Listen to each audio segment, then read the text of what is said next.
The governor's tax cut plan, the details. With the legislature sitting in 3 weeks, the hopper already is filling. The Fed. What will that single click mean to Arkansas? And a tip of the hat to the players who left the stage in the year now ending. Arkansas Week next. Arkansas Week is made possible in part by the Arkansas Times, keeping you informed by covering people, events, and politics in Arkansas. By FM 89, KUAR in Little Rock, with in-depth news reporting, analysis, and discussion each weekday.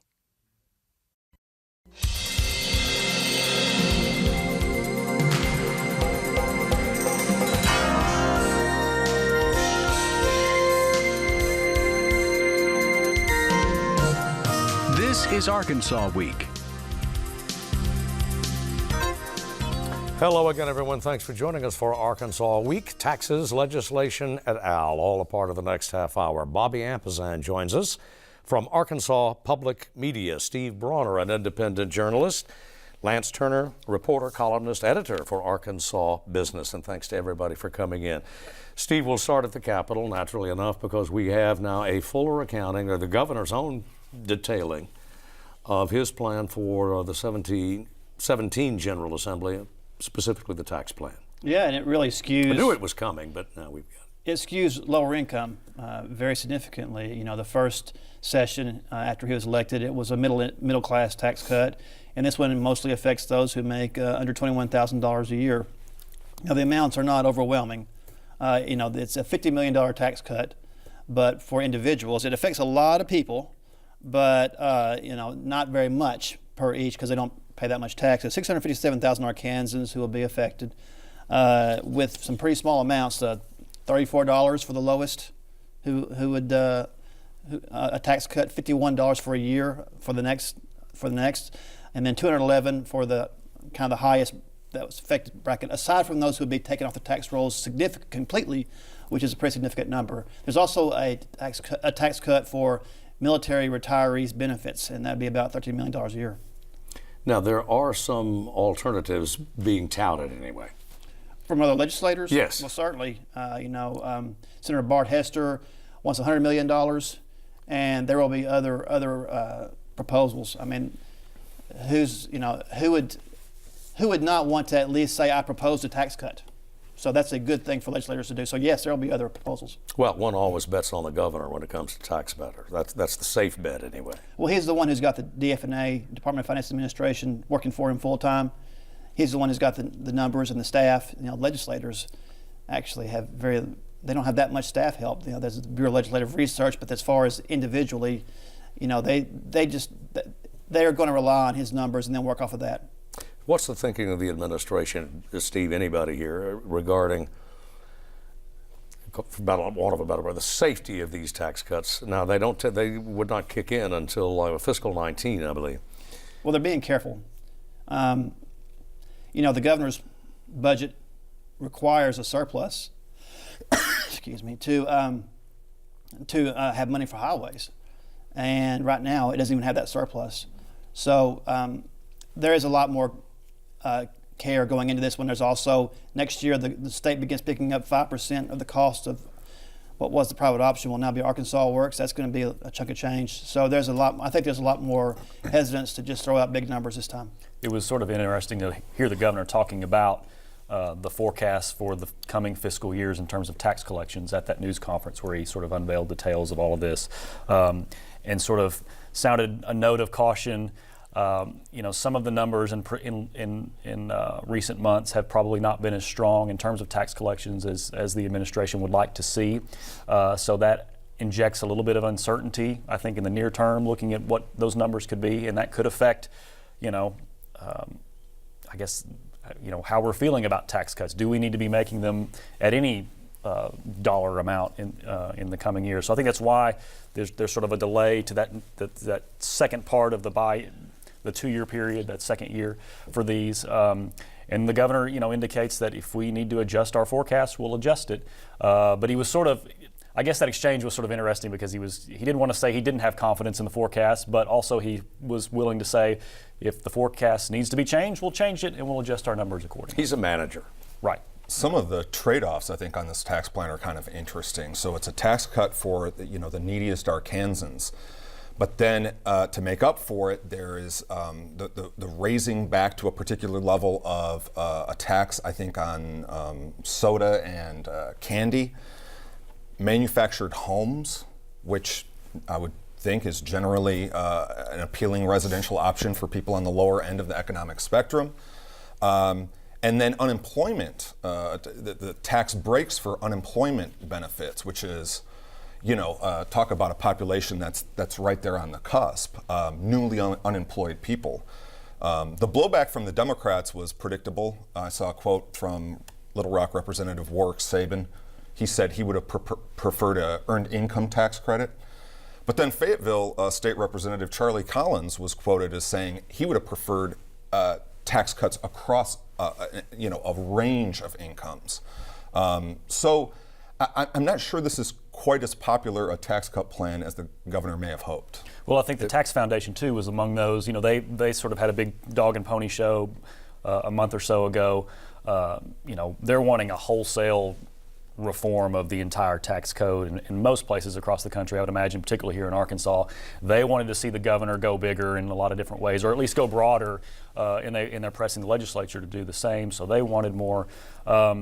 So yeah, I think it'll be an interesting situation because you will have not only Democrats who are going to try to do whatever they can do, although their chances of doing anything of any real significance have been lessened now that they lost their one committee majority this past couple of weeks.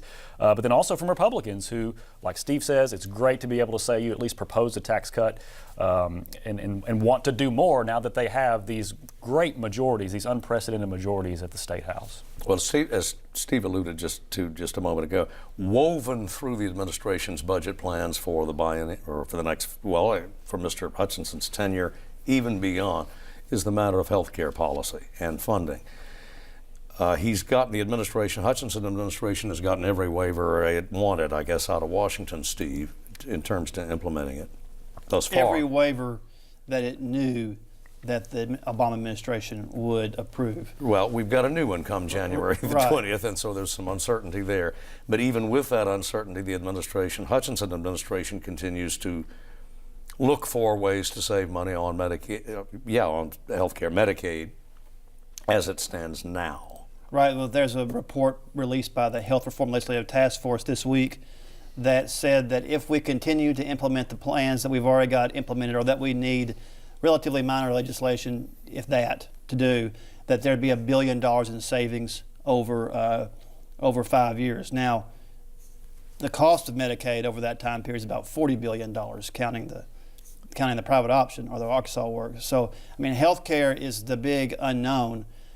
Donald Trump has said he's going to repeal Obamacare. It sounds like there will be a repeal with a replacement coming sometime vaguely in the future. If that happens, we're in limbo for several years.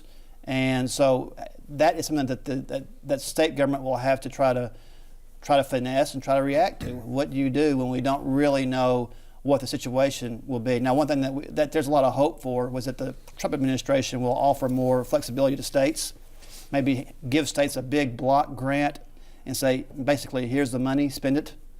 And if that happens, then there's a real chance that some of the reforms that Hutchinson wanted on Arkansas works will come about, like work requirements. Okay, other legislation. For decades now, legislators have been able to pre-file bills and before the session begins, and they are. Well, speaking of health care, this is now a little bit over a week old, but Representative Mary Bentley of Perryville filed it would be a waiver from the USDA that would prohibit the use of food stamps, the Supplemental Nutrition Assistance Program, from being allowed to, letting people purchase basically junk food with that.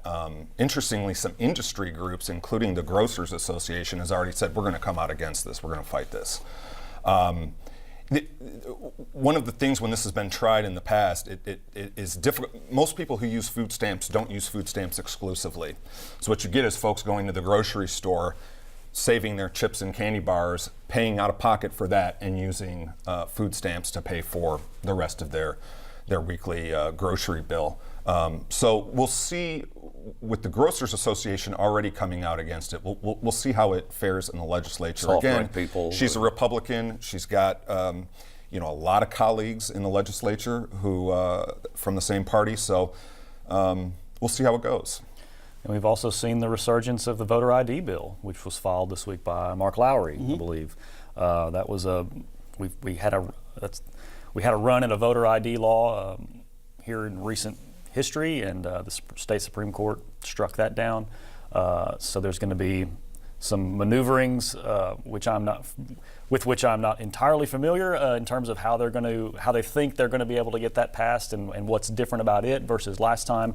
But that, I think, is going to be another thing that we'll hear a lot about in the session is voter ID, and we'll go through that entire debate again. A lot of the stuff that's been pre-filed, certainly the ones that have gotten attention, Steve, have been on the conservative policy agenda for a long time. There's also abortion legislation, and there's also a piece of legislation that was introduced was pulled back, and that had to do with mandatory vaccinations, removing the religious exemption from vaccination, which the effect on that in the among religious right voters was predictable. That would not be a conservative piece of legislation there. Yeah. It's not surprising that the majority of the legislation has been of a conservative bent, because the majority of the legislature is conservative now. You've got 102 members of 135 are Republican. So you do have a lot of conservative legislation. The Democrats have actually filed quite a few pieces. They filed an entire ethics package of about 11 pieces of legislation that would, some of it would limit PAC donations to candidates and things like that. The resident of Leading has filed a piece of legislation that would require state employees to get maternity leave. Now, how far some of this legislation will go is pretty questionable. The Democrats played some hardball early, and I think that some of these things are going to be tough to get through. But we'll see. The legislature tends to be a place of, maybe bipartisan is too strong a word, but relative collaboration. And they are not enemies there. They get along fairly well. So a good law can get through, but so far you're right. A lot of legislation that would be considered conservative. Yeah, on a personal level, it still tends to be fairly collegial anyway. Collegial, that's right. All right. Speaking of Democrats, Mr. Vince Encelacco, for 2 terms now, the Democratic state chair, announced Wednesday, I think, that he was going to step aside, was not going to seek a 3rd term, so they're going to need a new state chair. It has not been a good 4 years for Mr. Encelacco, but one questions whether anyone else could have done much better in this period. Well, I mentioned 102 legislators. Yeah. Well, 6 years ago, there were 102 Democrats. That's how quickly, in 2010, Democrats controlled, I think, 5 of the 6 congressional seats, all 7 statewide offices, and 102 of the state legislative seats. It's now almost actually worse than that, the other direction, in favor of Republicans. So it's been a tough 6 years. Encelacco's term actually is supposed to end in 2019. So in effect, he's resigning. That's not how it's being said, but he is leaving early, and they will have to. The state committee will have to meet on Saturday to call another election for March and change the schedule in order for him to leave right now. On to the marijuana, talk about social policy and hot button issues. We had a marijuana commission meeting. That's right. On Tuesday, the first meeting of the Medical Marijuana Commission, a 5-member panel. They chose Dr. Rhonda Henry Tillman as the chair of the commission. This commission, I think people need to keep in mind, because I think a lot of folks are looking to them to be some kind of deliberative body on this whole issue. The responsibilities and duties are really limited. They're charged with dispensing, analyzing, and ultimately awarding the 20 to 40 licenses to be a dispensary in the state, and the 4 to 8 licenses to be a cultivation facility and a grower in the state. And that's really it. They don't even oversee any kind of enforcement of the rules and regs, which would be developed by the Department of Finance and Administration. Nonetheless, I think symbolically, the Medical Marijuana Commission is the first. It's a physical representation of this thing that's been just an abstraction to this point. And there's the legislature too. This issue will be the dominant issue of the legislative session. I spoke to Representative House this week, who is kind of the point man on dealing with this, Doug House from North Little Rock, and he told me that there are 135 issues, and he said, quote, and that's a good number, that they have identified that are going to have to be addressed legislatively. And so 135. Right, separate things that have to be one for each. That's right. That have to be considered. And so this is going to be something, there's just a lot of issues that are going to be worked out about how this pertains to Arkansas. The commission and the legislators can borrow from other states. Arkansas is hardly the first state to do this, but the amendment is written. It's for Arkansas. We are in our own state and our own culture, and each situation is going to be analyzed, and there's going to be a regulatory framework for it. Is there an undercurrent through this, Steve, that suggests the immediate strategy is to delay? Well, Representative House does have a bill that will almost certainly pass. In fact, it has the support of David Couch, who wrote the amendment, that would extend the time period from 120 days to another 60 days, 180 days, because it's just so tight. They can't get it done in time. But I've just seen too much from the governor, from Representative House, from others. Most of them voted against it. Most of them came out against it. But I've heard too much talk of this is what the people have spoken. We are trying to do this above board. And I do think that there's not an attempt. There is no attempt to try to underhandedly, well, I don't say no attempt, but there's not a widespread. Overtly even. There's not. I don't see a widespread attempt to try to subvert the people's will on this.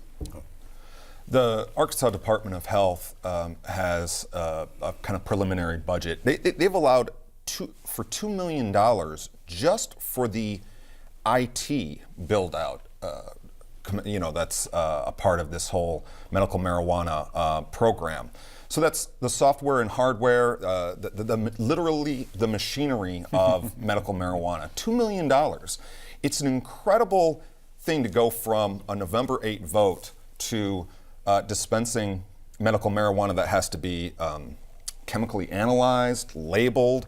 Everyone who would be a recipient there's going to be its own database. I mean, any kind of delays in this need to be received with some amount of reasonable allowances, because it's a huge thing to go from nothing on November 8th to potentially within a year dispensing medical marijuana to those who need it. And businesses actually, they're having to kind of get used to the idea pretty quick as well. I mean, they're talking to they're talking to labor law attorneys and trying to get other consultants and trying to really figure out how they're going to deal with patients of medical marijuana in their workforce, and how they deal with people working who are actively taking this drug, and what does that mean, and all of that. So they are. Everybody's time crunched on this. this. And Lance is absolutely right. If you read the amendment, it's actually really interesting. There's a line in the amendment. This is a 24-page amendment. There's a line in it that says if you're a landlord, if you own an apartment complex, you can prohibit tenants from smoking medical marijuana, even if they have the ID card. But you can't prohibit them from ingesting it in some other way. So, I mean, the detail in that is really incredible. It's going to be fun to follow this in the future. Not to mention the banking industry, which is violating federal law if they use the proceeds. And keep in mind, this is still illegal in America. We have made something legal in Arkansas that is illegal in America, and it's been okay. But the new Attorney General, designee Jeff Sessions, is a staunch opponent of marijuana, and how will he begin prosecuting things in a different way than the Obama administration has? We are really walking through a lot of through some difficult situations here. We'll kick that over into next year. This year, Lance, the Fed, 1/4 point. What is that going to mean here? Well, it's going to take a while for us to really learn what it's going to mean. A lot of this stuff, what the Fed raised was the rate on the money that banks loan among themselves. And so that has an indirect effect on a lot of stuff, mortgages, credit cards, home equity lines of credit, all those kinds of things. So I think overnight, most people aren't going to see a big change. But what's interesting about the Fed statement this week was that looking ahead to 2017, they are signaling they could raise rates as many as 3 times next year. And a lot of it is going to depend on, too, what the Trump administration does in terms of its economic policies. Are they going to really go big into infrastructure? That can mean a certain thing. If the economy gets really sort of overheated in growth mode with infrastructure, they're going to feel like they want to raise rates more and more to combat rising costs and inflation. So if those 3 rate increases start taking hold next year in a meaningful way, then people with adjustable rates on their credit cards, adjustable rates on mortgages, that's when you may see some rubber meeting the road in terms of your payments and stuff going up. Yeah, that's the first time or the second time rather since the recession that they went ahead and decided to raise those rates, and there you go, we're off to the races again. The Fed also needs room to. This is really thinking way down the road. The Fed needs room to lower rates again if there's a recession. What do you do down the road if you have a big slowdown? The Fed needs to have some tools at its disposal. They've got to get those rates up at some point to be able to do those kinds of things. Well, it just gave itself a 1/4 point. So you would not expect it in Arkansas anyway, at least a measurable impact on, say, housing right away. Home building. I don't think so. It would really be next year if they really get aggressive about raising rates like they think they would be, that you may see some of that start to happen. Even auto rates could go up, but the auto industry is looking at a slowdown next year in terms of auto sales. So they're going to be doing a lot of stuff anyway to mitigate whatever effects the rates might have. They're going to be trying to draw more people in anyway. So if the rates go up in terms of auto loans, auto dealers are likely to do some stuff to mitigate that, to boost sales. Yeah, and a quick note on unemployment as we go to press, as it were, on Friday morning, 4%, holding firm. Yeah, third straight month that we're standing at 4%. We're down from 4.8% this time last year. So we're at what a lot of folks consider to be full employment or close to it, and that's informing a lot of what the Fed is looking at as well. That's their goal, is to get us as close to full employment as they can, and interest rates are a tool that they use to try to do that. A couple of quick notes, and this ought to go in. Soon to formally leave the Arkansas Department of Finance Administration, one Tim Leathers, who's been there almost, I think, 4 decades and was a key member of that management team for a very long time. That's right, yeah, and another change in the way of life at DFNA, and so yeah, that's an incredible career, and we'll have to see how the changes take place. And also a retired Justice Bobby and Steve, everyone of the Arkansas Supreme Court, Justice Donald Corbin, left this past week after. Yeah, I met Justice Corbin just a couple of times. I actually covered his 75th birthday party at Whole Hog that his wife Dorsey threw. That was kind of interesting. One of the gifts was a giant Energizer bunny, which, having spent very little time with Justice Corbin, I could already see was really appropriate. I was struck by the story in the Democrat Gazette this week that two grandfathers, one was a drummer boy in the Civil War. The other one was a doctor who encouraged his sons to become butchers because there was more money in being a butcher than in a... Boy, if that trend had carried through, there'd be a lot of happy butchers right now, I think. But he's had quite a life. I've thought to myself, that guy had the joie de vivre, and there's no question that his counterparts on the Supreme Court thought so, and one of whom even has told me so since its passing. Yeah. And the author of some pretty tart language, too, while he was on the court. So ends another year for Arkansas Week, at least in our usual format. Our next 2 broadcasts will be special editions, including a conversation with U.S. Senator John Bozeman, Senator Tom Cotton being unavailable this year. We close in the fashion that has become our custom, a farewell to those Arkansans who departed in the previous 12 months. They are the newsmakers, men and women of politics and policy and business, who gave us something to talk about each week. And some were colleagues, men and women who helped us cover the news. If there are omissions, we apologize. They were inadvertent. Thank you for for including us, I should say, in your homes, inviting us into your homes in 2016. And we'll see you next year.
We thank you for watching.